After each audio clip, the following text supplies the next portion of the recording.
Umaga pa lang, lumulusong na sa sapa ang mag-asawang Ami at Manolo. Hindi para maligo, kundi para manglimas ng susong pilipit, isang klase ng kuhol na matatagpuan lang sa mga sapa ng Pilipinas. 20 pesos kada tabo ang benta nila rito sa mga karinderya. Number 1 itong pinakamasarap ay gata.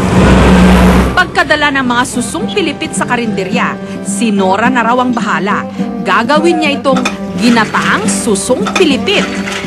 Bago iluto, magdamag munang ibinababa ng mga suso sa malinis na tubig para maisuka raw nito ang makinain nilang putik.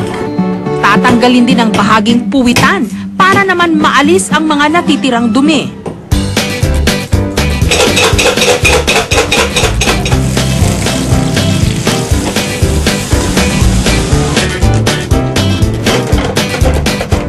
Ang ginataang suso ni Nora, masarap na, masustansya pa.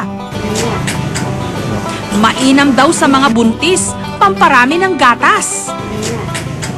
Yung karne nito, bukod sa mataas siya sa protina, mababa ito sa fat or cholesterol.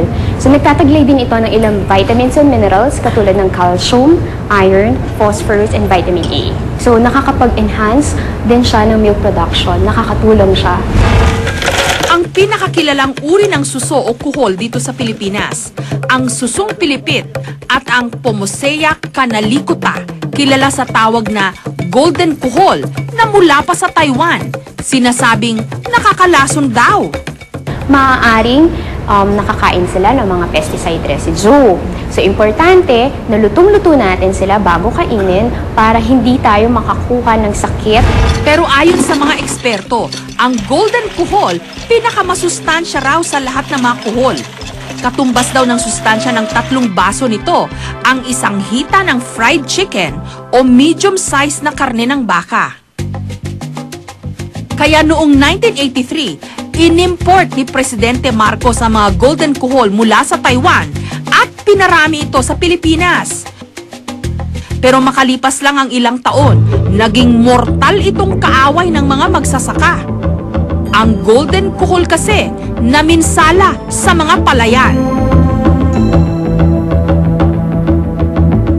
Noong 1998 nga, umabot sa mahigit 800,000 hectares ng mga palayan sa buong Pilipinas ang napeste nito. Mabilis kasing dumami ang mga golden kuhol. Sa isang buwan lang, nangingitlog ang bawat isa nito mula 1,000 hanggang 1,200 na itlog. Pero kung peste ang turing ng iba sa golden kuhol, para sa ilan, biyaya. Katulad ni Mang Rodolfo, pagkatapos niyang mag-araro, diretso sa pamumulot ng golden kuhol kasama ang kanyang misis.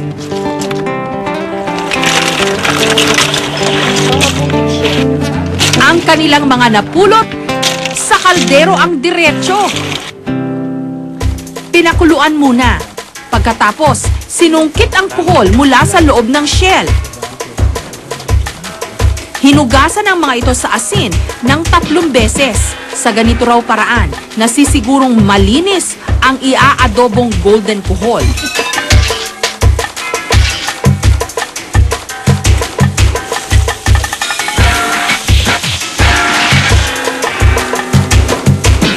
Pagkaluto, pinatikim ni Mang Rodolfo sa kanyang mga kabarangay ang kanyang pambatong putahe.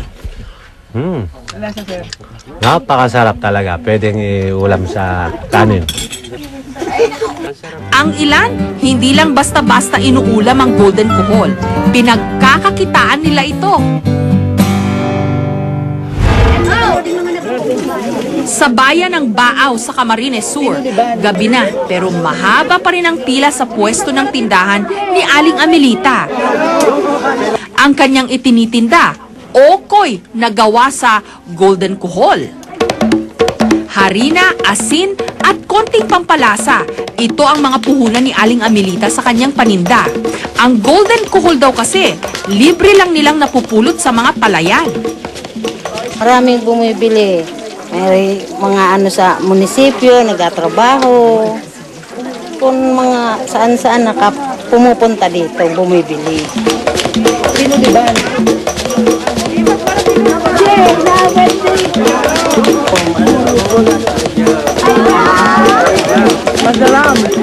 ng ano? Fried chicken.